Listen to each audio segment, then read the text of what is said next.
dans les rues de Washington. Une explosion tue un ex-ambassadeur et sa jeune assistante. Quand le FBI resserre son filet autour des auteurs de l'attentat, ceux-ci prennent pour cible les agents et leurs familles. Le FBI est pris dans une dangereuse chasse à l'homme pour retrouver un meurtrier cruel. Les agents sont confrontés à un des adversaires les plus habiles, un criminel capable d'orchestrer la mort d'un diplomate.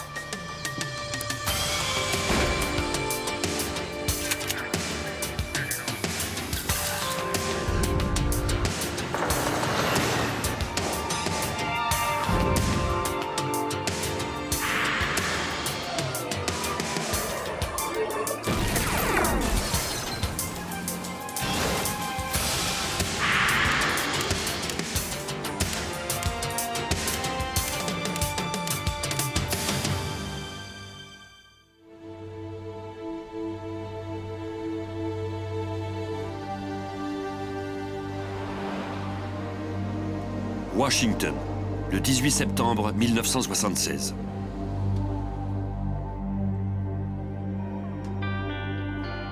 Un homme préparait sa vengeance meurtrière contre l'un des critiques les plus virulents de son pays. La victime visée était Orlando Letelier, l'ex-ambassadeur du Chili.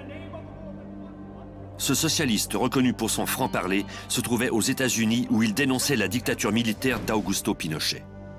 Le général Pinochet s'était emparé du pouvoir 3 ans plus tôt lors d'un coup d'État. Letelier s'opposait farouchement au régime pour ses multiples violations des droits de l'homme et il reprochait au dictateur de lui avoir retiré sa citoyenneté chilienne. À cause de ses nombreuses critiques, un pays d'Europe avait cessé de prêter de l'argent au Chili. Un peu après minuit, le 19 septembre, un criminel se préparait à réduire à jamais le diplomate au silence. La bombe, télécommandée, avait été posée sous le siège du conducteur de la voiture de Letelier. Maintenant, elle n'attendait que le signal pour exploser. 2 jours plus tard, Letelier se rendit à son lieu de travail en voiture. Son assistante, Ronnie Moffitt, âgée de 25 ans, était assise à la place du passager. Mike, son mari, se trouvait à l'arrière. La voiture s'engagea bientôt sur Embassy Row.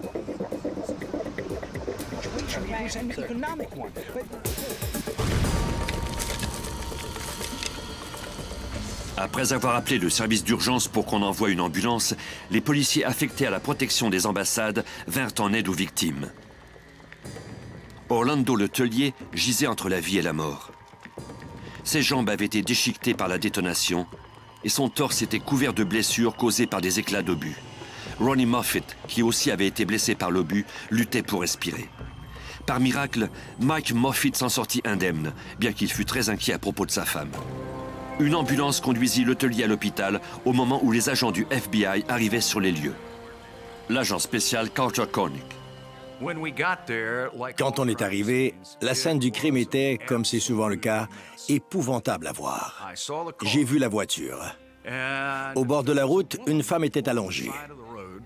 On lui prodiguait les premiers soins. J'ai alors entendu, dans toute la confusion qui régnait, un jeune homme crier « C'est Dina qui a fait ça ». Je n'avais alors aucune idée de ce qu'était Dina. Selon la loi, l'enquête sur une attaque faite à des fonctionnaires étrangers relève du FBI. L'agent Cornick s'occupa de cette affaire. La première chose qu'on devait faire, c'était de prendre le contrôle des lieux. La scène du crime n'est disponible que pendant peu de temps, et on ne peut la revoir plus tard. Souvent, l'enquête sur la scène du crime a des répercussions sur les résultats qu'on obtient en bout de ligne. L'agent Cornick demanda qu'on dépêche d'autres agents, notamment des experts en explosifs du FBI, afin que ceux-ci recueillent et identifient tous les indices qu'ils trouveraient. On a eu beaucoup d'aide. Plus de 150 agents sont venus sur les lieux. Il y avait même des experts judiciaires. Cette étape de l'enquête a été menée à ma demande par le responsable de l'unité des explosifs. Pendant les recherches, le FBI apprit qu'Orlando Letelier et Ronnie Moffitt avaient succombé à leurs blessures. L'affaire portait maintenant sur un double homicide. À la Cour fédérale, le procureur croyait que cette affaire d'assassinat d'un homme public exigeait d'être traitée avec le plus grand soin et le plus vite possible.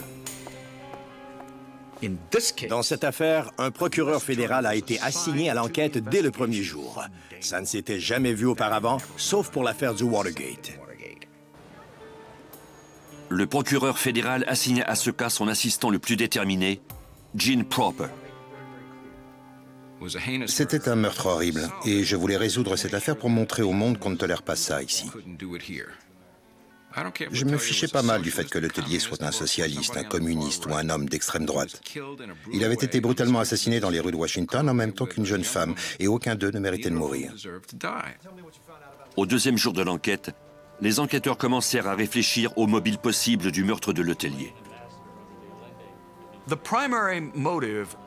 Dès le départ, on a pensé qu'il s'agissait d'un assassinat politique commandé par un État étranger.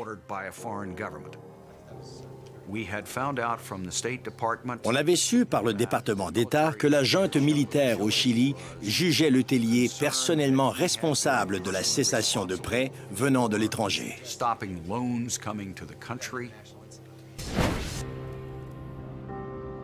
Buenos Aires en Argentine. L'agent spécial Bob Scherer du FBI faisait tout pour que le gouvernement chilien ne sache rien de son enquête. Il s'entretint secrètement avec ses contacts à Buenos Aires. Il voulait savoir s'il disposait d'informations. Les services secrets chiliens pouvaient-ils être impliqués dans cet attentat? Son contact argentin lui parlait alors d'un programme secret appelé Opération Condor. Les services de renseignement des pays d'extrême droite d'Amérique du Sud surveillaient étroitement les activistes de gauche et, au besoin, les éliminaient. Le contact argentin de Scherer croyait que l'assassinat de Letelier était le premier de plusieurs assassinats prévus dans le cadre de l'opération Condor. Pour obtenir plus d'informations, le FBI dut se tourner vers un expert sur la question du Chili au sein du département d'État.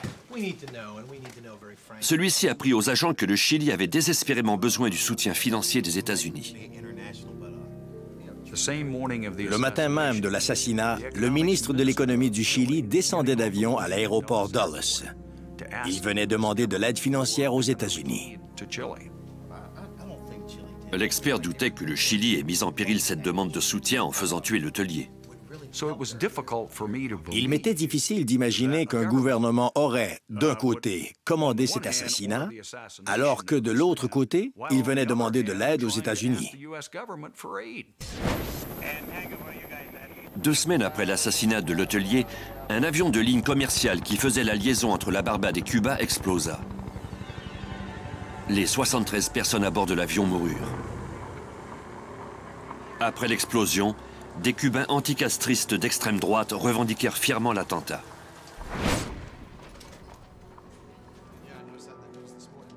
Compte tenu du peu de temps entre cet attentat et l'assassinat, les enquêteurs se demandèrent si ces mêmes Cubains anticastristes pouvaient avoir un lien quelconque avec leur affaire. Letelier était un socialiste et un admirateur de Fidel Castro. Ce lien était bien mince, mais c'était la seule piste dont disposait le FBI. L'agent Cornick demanda au labo de comparer la bombe ayant tué Letelier à d'autres bombes utilisées lors d'attentats revendiqués par des mouvements anticastristes. Les techniciens n'avaient guère d'éléments pour mener leurs analyses, car l'explosion avait presque tout détruit. Malgré tout, ils purent déterminer que la bombe de l'assassinat ne ressemblait en rien à ce qu'ils avaient vu par le passé. L'agent spécial Larry Wack du FBI. Le labo nous a annoncé que la bombe ne correspondait pas aux bombes des Cubains d'extrême droite que les experts avaient déjà analysées. On aurait préféré qu'ils nous disent le contraire. La dernière chose qu'on veut entendre, c'est qu'on est sur une fausse piste. Mais parce que le groupe d'extrême droite cubain avait déjà commis des assassinats, les enquêteurs ne pouvaient pas les écarter tout de suite du dossier. On se disait qu'ils travaillaient peut-être avec un nouveau fabricant de bombes, dont on ne savait encore rien. Pour se sortir de cette impasse, les enquêteurs mirent sur pied une ligne téléphonique destinée à recevoir des informations de partout dans le monde. On a reçu littéralement des milliers de tuyaux par téléphone. On avait mis sur pied une ligne 1-800 pour gérer tous ces appels. On recevait des informations d'Europe notamment, mais surtout d'Amérique latine. Une piste provenait d'un pasteur de la région de New York qui affirmait que 3 agents secrets chiliens avaient quitté New York par avion peu de temps après l'assassinat. L'agent spécial Larry Wack du FBI interrogea le pasteur. Il a vite été évident que ce n'était pas lui qui avait été témoin de ces événements. Alors, bien entendu, je l'ai pressé de questions, car je voulais découvrir qui, au juste, avait vu ces 3 agents chiliens. Le pasteur avait obtenu ces informations de certains de ses amis, mais il refusa de divulguer leur nom. J'ai dit au pasteur de demander aux personnes qui avaient vu tout ça de nous contacter.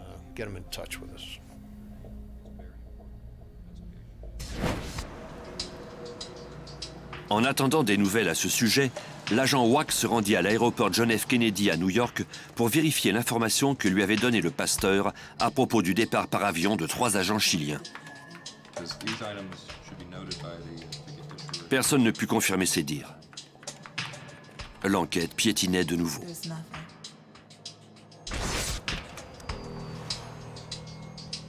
Quelques semaines plus tard, l'agent Wack dit au revoir à sa fiancée qui partait travailler à la compagnie aérienne où elle était agente de bord. Il ignorait qu'il n'était pas le seul à la regarder partir. Dans l'aire de stationnement de l'aéroport, un inconnu menaça la fiancée de Wack. Les terroristes frappaient de nouveau, cette fois dans les rangs même du FBI.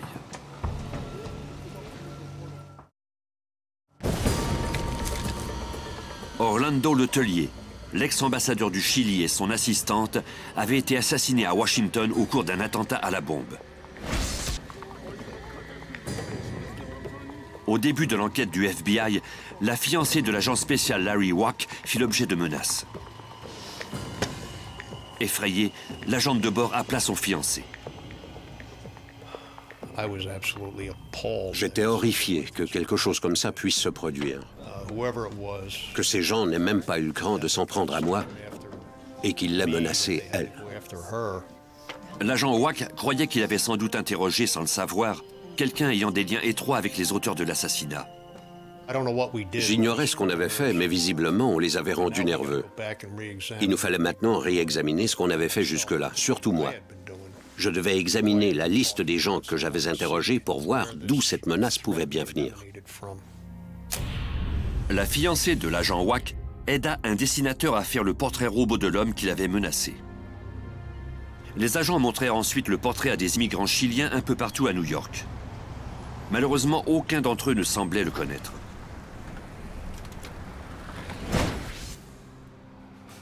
Washington, un mois après l'attentat à la bombe. Gene Proper, l'assistant du procureur et l'agent spécial Carter Cornick du FBI tombèrent sur ce qui semblait être une piste. Le département d'État leur avait fourni les photos de 2 présumés agents secrets chiliens dont on ignorait les vrais noms. Un mois avant le meurtre de Letelier, les 2 hommes avaient déposé une demande de visa à l'ambassade des États-Unis au Paraguay et fourni de faux passeports. L'un d'eux n'avait pas l'air chilien. Les 2 hommes avaient reconnu ouvertement être des agents des services de renseignement. Ils avaient déclaré qu'ils avaient besoin de visa pour assister à une rencontre avec la CIA à Washington. L'ambassadeur avait pris la précaution de photographier les passeports à l'insu des 2 hommes. Quand la CIA avait nié plus tard connaître les 2 agents, l'ambassadeur avait annulé les visas. Les enquêteurs croyaient que ces photos leur seraient peut-être utiles. Voici l'agent spécial Carter Cornick du FBI. On avait les photos de ces types, mais on ignorait qui c'était. Si on identifiait ces 2 suspects, on pourrait peut-être faire progresser l'enquête.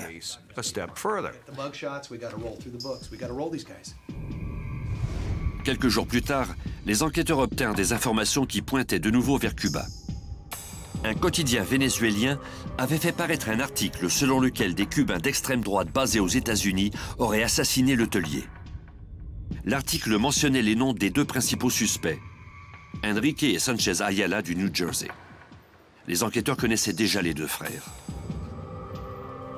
C'étaient les membres fondateurs d'un groupe anticastriste violent se faisant appeler le Mouvement nationaliste cubain.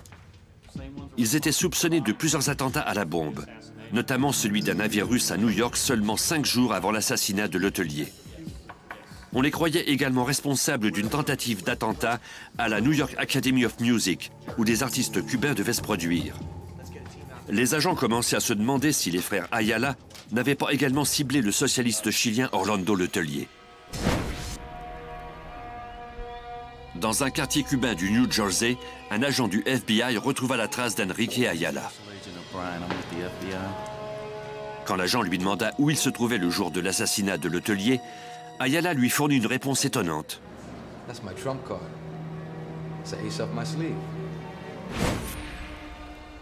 Les enquêteurs de Washington trouvèrent ce commentaire suspect. L'assistant du procureur fédéral, Gene Proper. Dès qu'on entend quelque chose comme ça, on commence à se demander ce que ce type peut bien avoir à cacher. Proper demanda au FBI de remettre à Ayala une assignation à témoigner devant un grand jury. Aux États-Unis, personne n'est obligé de parler à la police ou au FBI. Si un agent vous approche dans la rue, vous pouvez lui dire d'aller se faire voir ailleurs. Vous êtes toutefois obligé de témoigner devant un grand jury, si on vous remet une assignation à témoigner.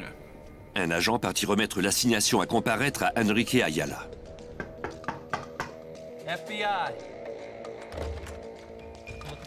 La femme d'Ayala déclara qu'elle ne savait pas où celui-ci était. Il avait disparu.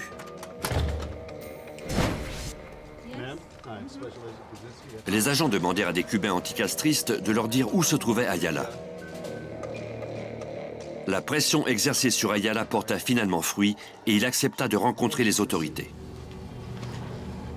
Au bureau de Proper à Washington, Ayala affirma n'avoir joué aucun rôle dans la mort de l'hôtelier. Les enquêteurs lui demandèrent ensuite pourquoi il avait déclaré à un agent que c'était l'as qu'il gardait en réserve. Ayala répondit qu'il ne faisait que plaisanter. Proper cuisina Ayala devant le grand jury. Ayala répondit qu'il ne savait rien du meurtre de l'hôtelier et il invoqua le 5e amendement pour refuser de répondre quand on lui demanda s'il était allé au Chili depuis peu. New York. Quelques jours après le témoignage d'Ayala, l'agent spécial WAC reçut un appel d'un présumé membre d'un groupe anticastriste.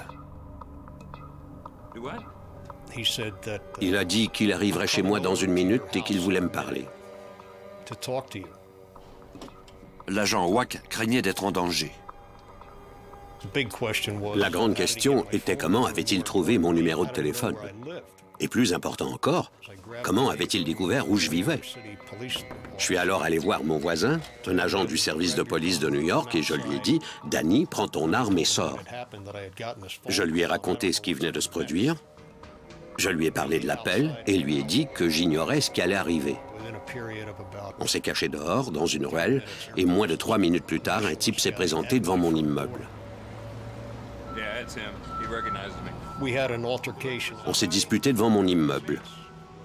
Il m'a dit que son groupe n'avait rien à voir avec les menaces qui avaient été faites à ma fiancée et il voulait qu'on leur fiche la paix.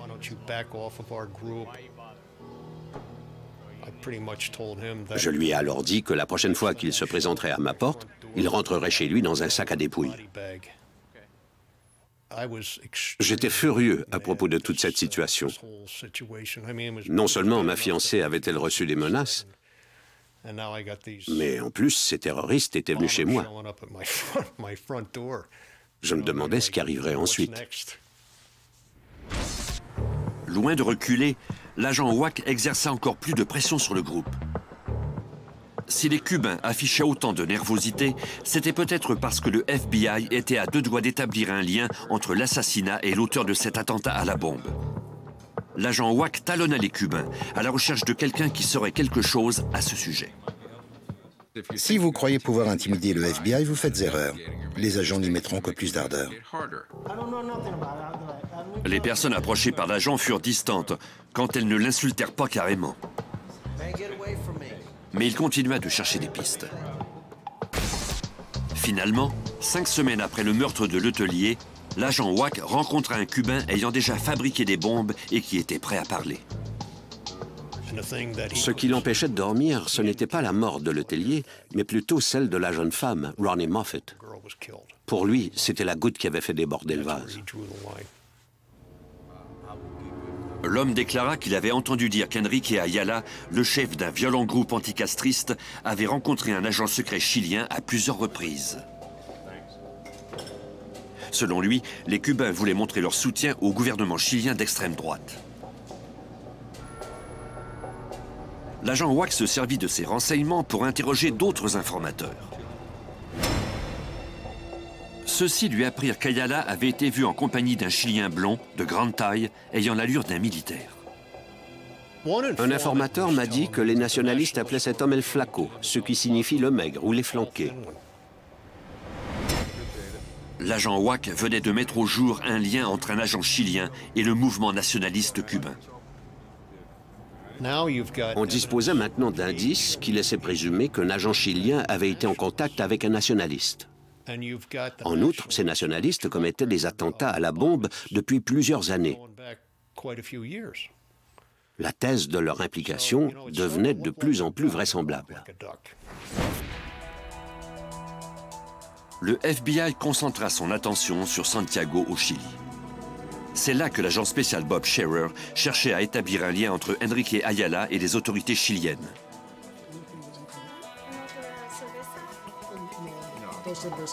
Des représentants d'Interpol au Chili lui apprirent qu'Ayala était venu au pays 2 ans plus tôt et qu'on le soupçonnait d'avoir rencontré des représentants du gouvernement chilien, voire même des membres des services secrets. Grâce à ces nouvelles informations, Gene Proper, l'assistant du procureur fédéral, fit émettre des assignations à comparaître au nom d'Enrique Ayala et de 2 de ses amis afin qu'ils se présentent à nouveau devant un grand jury. Quelques jours plus tard, Proper reçut des menaces de mort sur sa ligne téléphonique privée.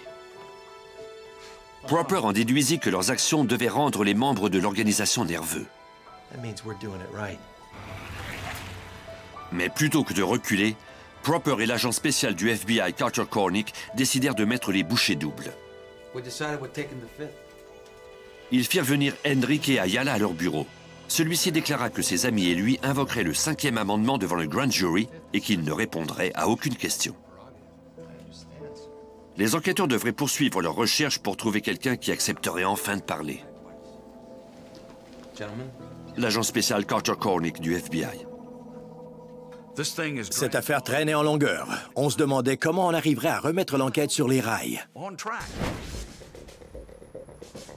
Un mois plus tard, à New York, les services secrets contactèrent l'agent Larry Wack du FBI. Ils avaient arrêté un faussaire spécialisé dans les cartes d'identité qui était prêt à conclure un marché avec les autorités. Il affirmait avoir entendu parler d'un complot entre les frères Ayala pour assassiner Gene Proper, l'assistant du procureur fédéral. Après plusieurs mois d'enquête, ces informations pouvaient constituer la percée que les agents du FBI espéraient. Ainsi, peut-être pourrait-il enfin mettre la main au collet des terroristes. À Washington, une bombe télécommandée avait tué le socialiste et ex-ambassadeur du Chili, Orlando Letellier, et son assistante. À New York, 8 mois après le double assassinat, un faussaire contacta le FBI. Celui-ci fournissait de faux papiers d'identité aux membres d'un groupe cubain d'extrême droite. Le faussaire affirmait détenir des informations à propos de l'organisation et il désirait conclure un marché avec l'agent spécial Larry Wack du FBI. Il nous a expliqué qu'il était en train de préparer de faux permis de conduire, des passeports et d'autres documents pour des types du mouvement nationaliste. On en a déduit que ces individus se préparaient à s'enfuir, à disparaître. Selon le faussaire, les nationalistes cubains lui avaient confié que si leur chef Enrique Ayala se retrouvait derrière les barreaux, il tuerait le procureur général et son assistant Gene Proper, à qui l'enquête avait été confiée. L'agent Wack proposa de parler au service secret en faveur du faussaire si, en échange, celui-ci acceptait de recueillir des informations à propos d'Enrique Ayala et de son frère Sanchez. Le faussaire accepta à contre-cœur. Il déclara qu'il devait rencontrer Sanchez Ayala sous peu pour lui remettre de fausses cartes d'identité. Le soir de la rencontre, l'agent Wack se rendit secrètement sur place. Il vit le faussaire arriver. Celui-ci avait caché une fausse carte d'identité dans un magazine. On a pu corroborer à son insu plusieurs éléments dont il nous avait parlé. Quand les agents virent Ayala sortir du restaurant avec le même magazine, ils surent que leur informateur n'avait pas menti en disant travailler pour les frères Ayala. Peut-être que ceci conduirait maintenant les agents à leur contact chilien. 2 semaines et demie plus tard, l'informateur du FBI remit d'autres fausses cartes d'identité à Sanchez Ayala.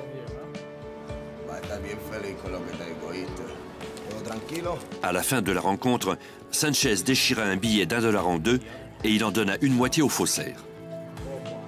Sanchez lui dit ensuite qu'un grand Chilien blond allait bientôt le contacter et qu'il détiendrait l'autre moitié du billet. Cette affaire était en train de se transformer en un film de James Bond, entre les billets de banque déchirés et tout le reste. Mais il y avait ce type blond de grande taille dont on avait déjà entendu parler, qui revenait à la surface. Le FBI doutait que le mystérieux agent des services de renseignement secrets vienne rencontrer le faussaire aux États-Unis. Les services de renseignement chiliens étaient certainement capables de fabriquer leurs propres fausses pièces d'identité. Les agents suivirent Sanchez Ayala jusqu'à Miami, en espérant qu'il les conduirait à son frère. Mais après plusieurs jours de filature, ils perdirent sa trace. 2 semaines plus tard, le FBI eut un coup de chance quand un Chilien blond, de grande taille, approcha le faussaire. Au début, l'homme se contenta de lui parler de moto.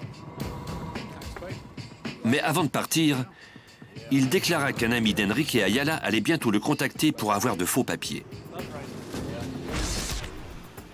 Dès qu'il entendit parler du grand Chilien blond, l'agent Wack organisa une rencontre avec le faussaire.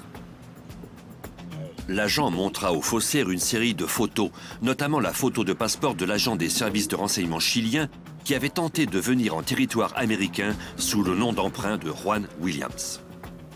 Je lui ai montré les photos et il a immédiatement pointé celle de Williams et dit « C'est ce type, j'en suis sûr ». Les enquêteurs disposaient enfin d'un nom pour enquêter sur le mystérieux étranger. Ils se rendirent au Chili pour en apprendre le plus possible sur l'homme se faisant appeler Juan Williams. À Santiago, l'agent spécial Bob Scherer découvrit qu'il n'y avait personne du nom de Juan Williams qui travaillait pour le gouvernement ou les forces armées. Washington. 1 an s'était écoulé depuis l'assassinat du socialiste Orlando Letelier, l'ex-ambassadeur du Chili, et de son assistante Ronnie Moffett. Les enquêteurs croyaient que des Cubains anticastristes qui travaillaient de concert avec les services de renseignement chiliens avaient orchestré ce meurtre. Les enquêteurs décidèrent d'approcher directement le gouvernement chilien pour obtenir des informations sur l'agent qui avait rencontré les terroristes cubains et qui utilisait le pseudonyme de Juan Williams. On pouvait exercer une pression directe. Selon nos sources, un agent du gouvernement chilien rencontrait régulièrement des terroristes aux États-Unis. Ces faits étaient embarrassants pour le Chili. Il devait nous fournir des explications. À Santiago, au Chili, l'agent Scherer annonça à un représentant du gouvernement chilien que le FBI souhaitait interroger Juan Williams et l'autre agent ayant déposé une demande de visa de séjour aux États-Unis sous un nom d'emprunt. Le gouvernement américain pouvait poursuivre les 2 hommes pour avoir demandé des visas en présentant de faux passeports. Les Chiliens répondirent qu'ils allaient mener leur propre enquête. Après 1 mois d'attente sans réponse du Chili, Proper intenta une poursuite. Il ajouta à son envoi soupli non cacheté les noms d'emprunt des agents et une note dans laquelle il soutenait qu'ils avaient joué un rôle important dans le meurtre de Letelier. Si le gouvernement chilien avait orchestré ce meurtre, Proper avait l'intention de l'en tenir responsable. J'ai fait un résumé de ce que les indices montraient, et j'ai collé cette lettre sur mon paquet. Personne n'avait jamais fait ça et le département d'État a même blagué à ce sujet. Je me disais que lorsque cette affaire serait publique, et je m'étais assuré qu'elle le deviendrait, cela sèmerait la panique chez les Chiliens. Par la suite, les photos qui, elles, se trouvaient sous pli cacheté, se sont retrouvées dans les médias. Des articles sur l'affaire firent la une de journaux partout dans le monde. On y accusait le DINA, les services de renseignement chiliens, d'avoir orchestré ce meurtre. Ça a semé un vent de panique chez les Chiliens parce qu'on laissait entendre que le DINA était impliqué dans le meurtre de l'hôtelier avec des Cubains. Les Chiliens ont alors déclaré vouloir rencontrer le secrétaire d'État et le procureur général. Les articles parus au sujet de l'affaire contenaient plusieurs tuyaux intéressants pour le FBI. Un journal en particulier avait identifié le mystérieux agent blond connu sous le pseudonyme de Juan Williams. L'affaire prit une tournure inattendue quand on apprit qu'il était né aux États-Unis. L'agent spécial Carter Cornick du FBI. Quand on a appris que l'un d'entre eux était de nationalité américaine, on était plus que jamais résolu à camper sur nos positions. Pourquoi ce citoyen américain travaillait-il pour les services de renseignement chiliens? Le bureau des passeports américains signala qu'un certain Michael Tonley correspondait à la description de l'agent blond. Selon les registres, il vivait présentement au Chili. Il avait 36 ans, il était né en Iowa, mais il avait grandi au Chili.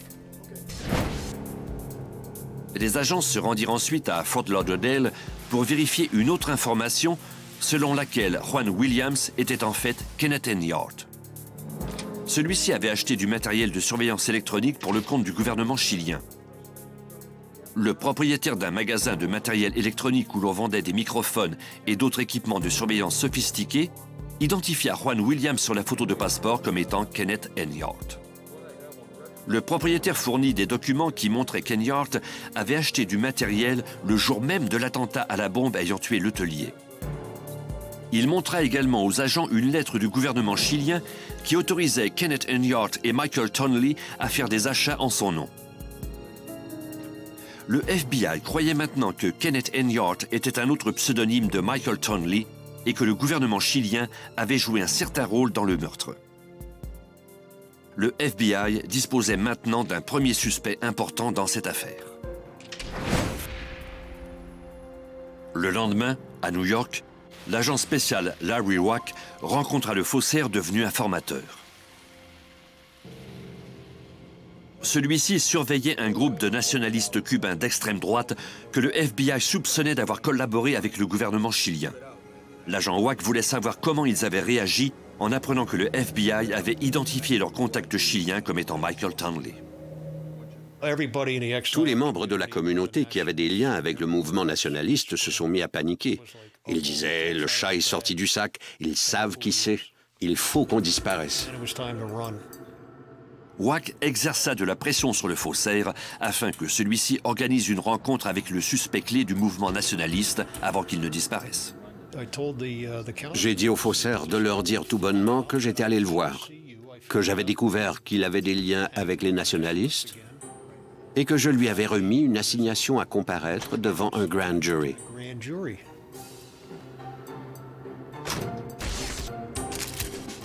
Le plan fonctionna.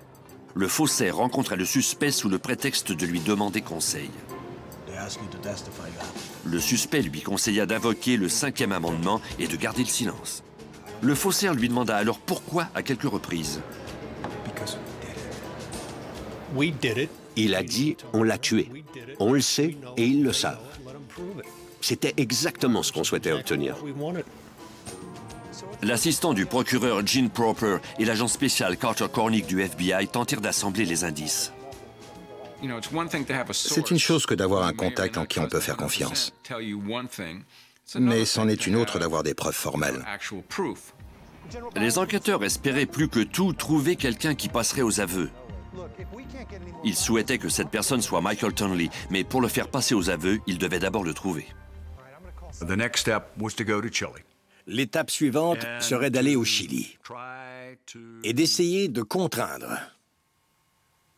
d'une façon ou d'une autre, le gouvernement chilien de collaborer avec nous dans cette enquête. Le fait que ces deux hommes aient présenté de faux passeports pour demander un visa de séjour aux États-Unis une semaine avant le meurtre nous apparaissait particulièrement suspect. Au cours des 2 semaines suivantes, Proper et le gouvernement américain exercèrent une énorme pression sur le Chili. Malheureusement, le gouvernement chilien opposait toujours de la résistance au procureur. Les Chiliens ont dit que cela provoquerait le renversement de leur gouvernement. On leur a répondu que cet homme était un Américain, qu'il avait commis un crime aux États-Unis et qu'on voulait le retrouver. On ne nous a pas permis de contacter les personnes à qui l'on aurait voulu parler au sein des services des renseignements chiliens. Mais, parallèlement, certains Chiliens haut placés ont accepté de collaborer avec nous secrètement. Dans les coulisses, le gouvernement de Pinochet proposa un marché aux Américains.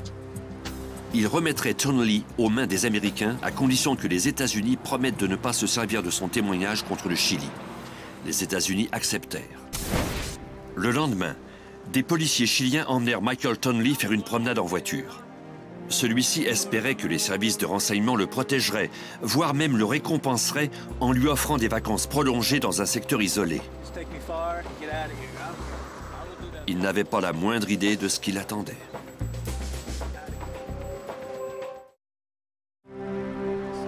L'agent des services de renseignement chiliens et présumé complice d'un attentat à Michael Thornley croyait qu'il s'apprêtait à partir en vacances. Mais les agents du FBI l'attendaient à l'aéroport pour l'arrêter. L'agent spécial Carter Cornick du FBI. Il y avait un vol d'Air équadorian qui partait pour New York. L'avion a été retenu sur la piste sur l'ordre du gouvernement chilien jusqu'à notre arrivée. On nous a alors remis Thornley. Celui-ci était désorienté. Il avait peur. Il ne pouvait pas croire que le gouvernement chilien l'ait trahi. Pendant le vol, Thornley refusa de parler en l'absence de son avocat. Une fois aux États-Unis, le FBI détint Thornley à la base navale de Quantico, en Virginie. Les agents le soupçonnaient d'avoir assassiné un diplomate chilien avec l'aide de Cubains d'extrême droite. Mais la seule accusation qu'on pouvait porter contre lui était relative au faux passeport qu'il avait présenté. Thornley rencontra son avocat pendant que l'assistant du procureur Gene Proper se préparait à lui proposer un marché. Ça ne serait pas facile parce qu'on ne pouvait pas prouver que Thornley avait commis un meurtre. On n'avait rien contre lui, mis à part le fait qu'il avait présenté un faux passeport. Miami, en Floride.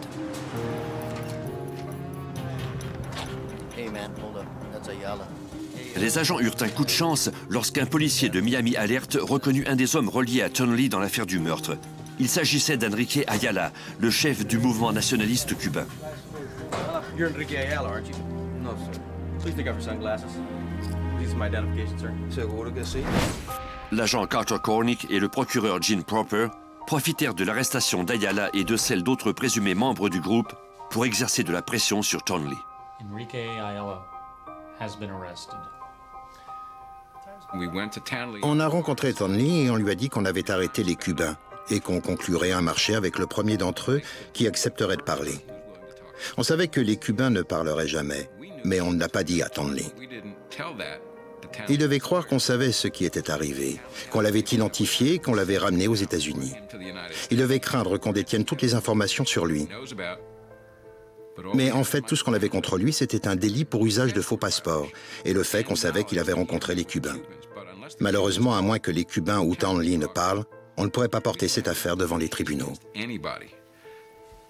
Après des heures de négociation, Thornley accepta de coopérer en échange d'une peine d'emprisonnement réduite de 10 ans. Thornley déclara qu'il était un agent secret hautement spécialisé et un assassin pour les services de renseignement chiliens. Il travaillait pour la police secrète chilienne qui était menée par un général. Il estimait que les assassinats qu'il avait commis avaient été ordonnés par le gouvernement. La police secrète voulait voir Letelier mort parce qu'il vivait aux États-Unis, qu'il faisait connaître ses opinions et qu'il jetait le discrédit sur le gouvernement de Pinochet.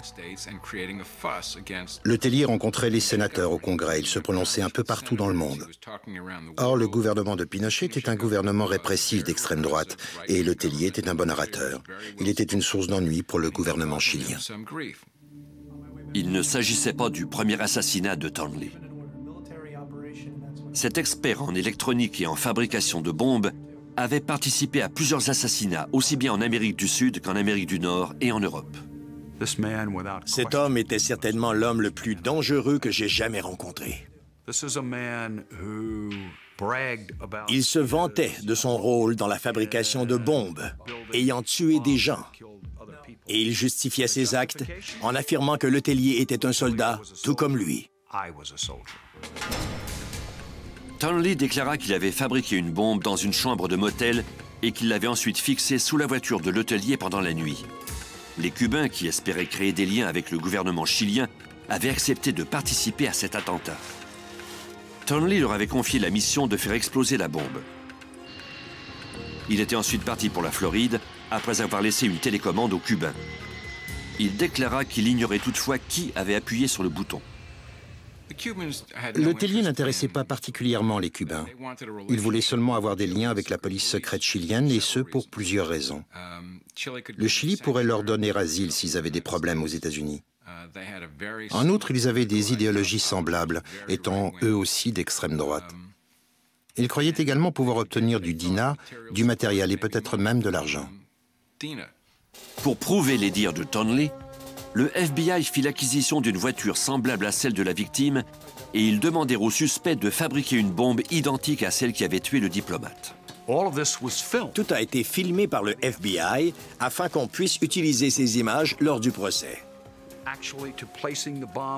Les composantes de la bombe étaient identiques. Mais la question qu'on se posait, c'était si les résultats seraient les mêmes. On ne le savait pas. Stand by for detonation. 3, 2, 1. Quand la poussière est retombée, j'ai regardé la voiture qui venait d'exploser. Elle était identique à celle que j'avais vue 2 ans plus tôt sur les lieux du crime. Je n'en croyais pas mes yeux. Je me suis retourné pour regarder Michael Townley. Son visage était livide. Il a dit qu'il voulait partir. J'ai demandé à 2 de nos agents de le raccompagner à la voiture. Townley avait été mêlé à plusieurs crimes, mais il n'avait jamais porté le coup fatal. Il commettait ses crimes à distance et ne voyait pas ses victimes. C'était un soldat. On lui donnait l'ordre d'assassiner quelqu'un et il obéissait, mais ce n'était pas lui qui commettait le crime. Quand il a vu l'effet de sa bombe, il a semblé en être très affecté.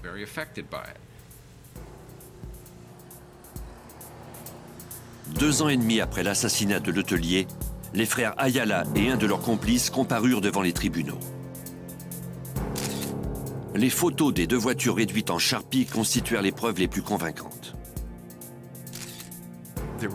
Les ressemblances entre les 2 explosions étaient frappantes. Après 7 semaines de procès, le jury est entré en délibération et a demandé à revoir 2 éléments de la preuve. L'un d'eux était les photos des voitures.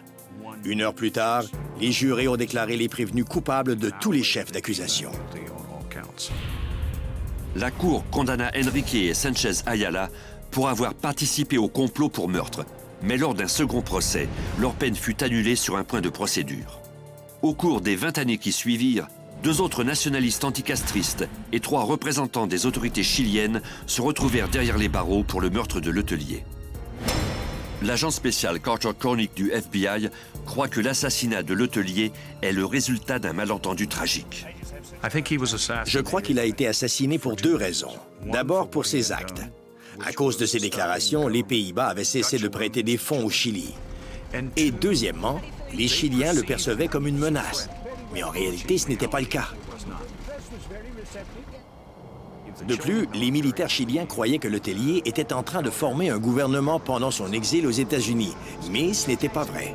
Ils étaient seulement un peu trop paranoïaques. Des documents trouvés après la chute du dictateur chilien Augusto Pinochet ont confirmé plus tard que son gouvernement avait commandé la mort de Letelier. Le travail acharné des agents du FBI pour faire condamner ces assassins et pour résoudre cette enquête complexe a permis d'attirer l'attention de pays sans scrupules. Je crois que ça a envoyé un message au gouvernement qui avait l'intention de faire assassiner des gens à l'extérieur des frontières de leur pays. Vous feriez mieux d'y penser à 2 fois avant de faire ça.